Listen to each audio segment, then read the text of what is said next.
Hello everyone. Today I'm excited to introduce to you Google Earth.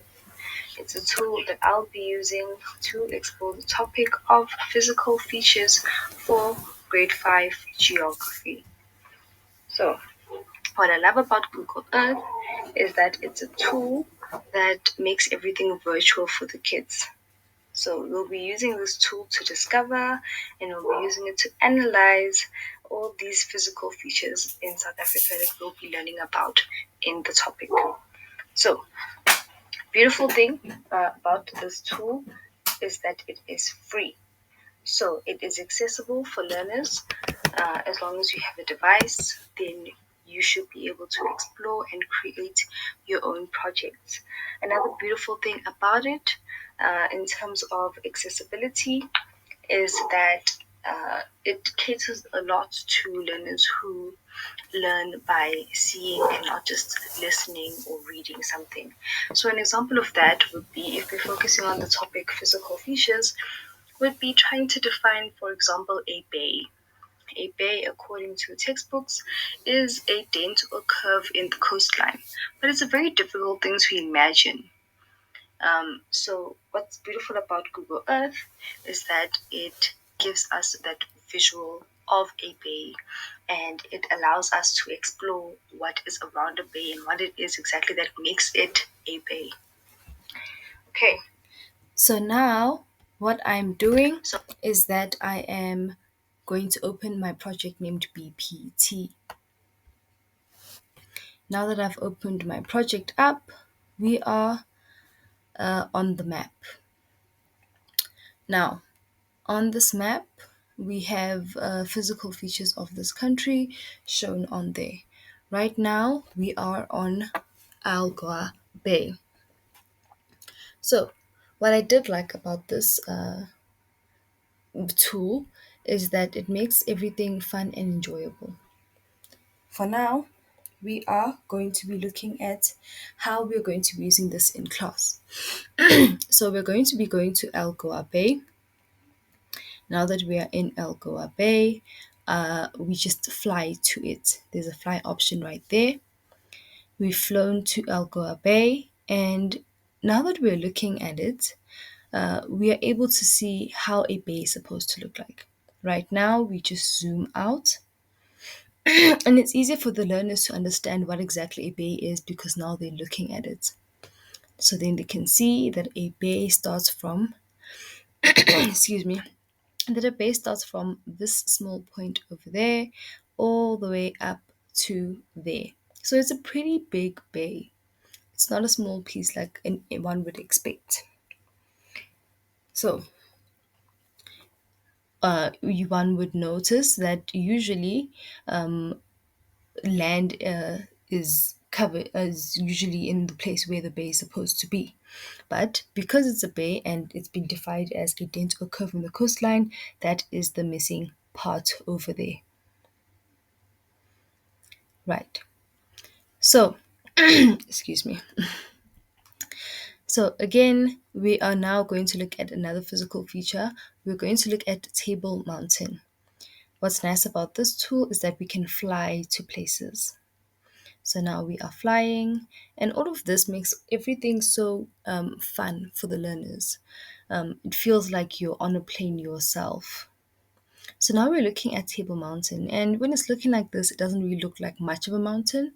So that's why with this tool, there is an option for 3D. So what we're going to do is put it in 3D so that we can see what the table looks like and explore it. So here we go. We can see it from the side. You're able to toggle which view you want to go. So if you want to look at it from a lower vantage point, you can do that. If you want to look at one side of it, if you want to move around and look at the areas around it.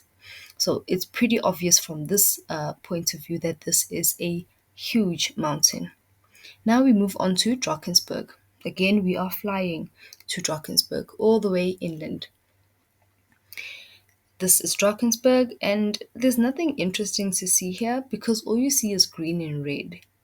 But if again you put it in 3D, Now you start seeing mountain ranges. And you see what exactly it is that makes it a mountain range. Because we do have the definition for a mountain range as a group or line of mountains. So it's pretty obvious now that these are a lot of mountains just squished together. Okay, so when you press that click there, the blue icon, you'll see that I added a photo of Drakensberg there with a little description. A mountain range is a group or line of mountains. You can do this to all of your projects. Okay, so now you can again look at it from a different vantage point if you want to go further down into the other mountains just to explore what exactly it looks like in between the valleys and the peaks. So these are the multiple mountain ranges that make up Drakensberg. And these are views that one would not see on a textbook. So it's better now the learner knows and sees these are the ranges. This is what a peak looks like. This is how it works. So we can also look at other landmarks, land features. So we could even search for places that we know. So I'm going to search for Cosmos City, which is where I come from. And because this is linked to Google, it takes you directly to it. It gives you searches that Google would. So you don't need to go to google.com itself to search for things and then come back to Google Earth because everything is there. So now we're going to go to Cosmos City. And because we want the kids to know local things, we're also going to look at another physical feature, and that is a hill. So we're going to go back to the search part and we're going to search for hill. Doing this makes it so that you get more results that are local to your area. So you're going to look through those results, and the result that I wanted was the Lone Hill Nature Reserve. So you click on the nature reserve and then it takes you to it. Again, it gives you a picture, and this is one provided by Google, a picture with a description, and that there has the address of it. So there in the middle is the hill. So to add it to the project, you would then click that button over there. You would name it. So I'm going to name it Lone Hill. I would add a picture if I wanted to as well, and a description. There we have it. It even has the coordinates for us. Now we're going to put it into 3D so that we understand what exactly is a hill and how it differs from a mountain. So we're going to zoom in and we are going to lower it so that we see the difference. A hill is a high area. It's not as large as a mountain, but it's a little bump. One would call it a little bump on the earth. It's higher than the land around it. So you see the land is different as compared to the houses next to it. There we go. So then the learners now understand that a mountain and a hill are two different things.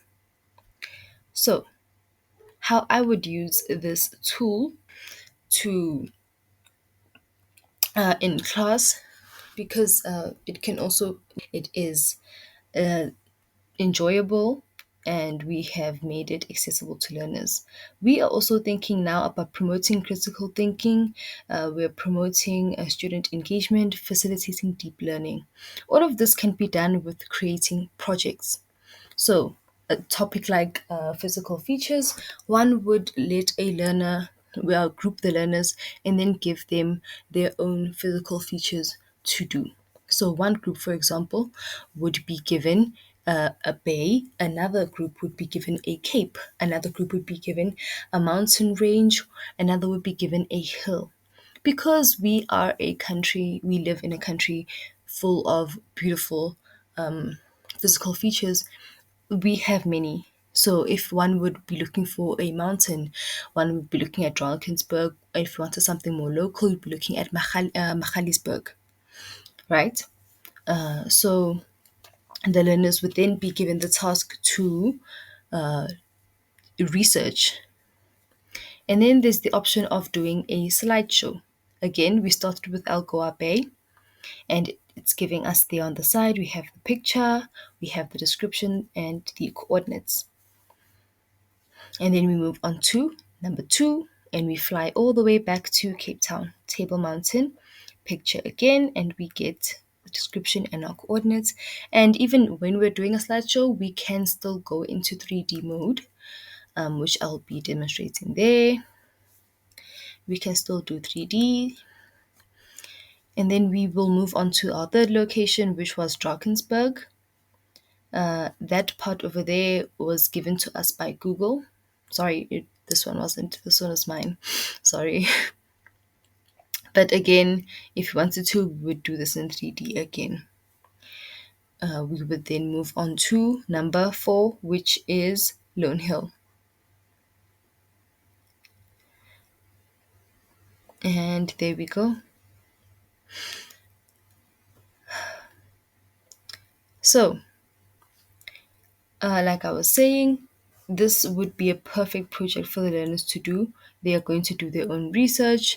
They are going to come back and they're going to let us know and create a project together where they discuss or where they give us all of these physical features. Because, like I said, the country is full of all of these beautiful, beautiful landmarks.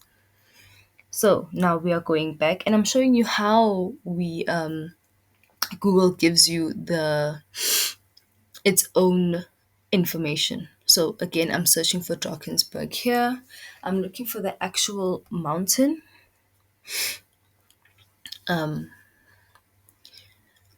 Sorry, I'm looking for the actual mountain because I know Google will give information on the mountain and it will provide photographs. So the learners could also use that to extend their knowledge because Google, has all of this information. Here it is. So these are photos provided by Google and a description provided by Google. Drakensberg is an eastern portion of the Great Escarpment, which includes the central southern African plateau, blah, blah, blah. And all of this information about it, where the information comes from, how big it is, what country it's in, and all of these beautiful pictures of it. Thank you.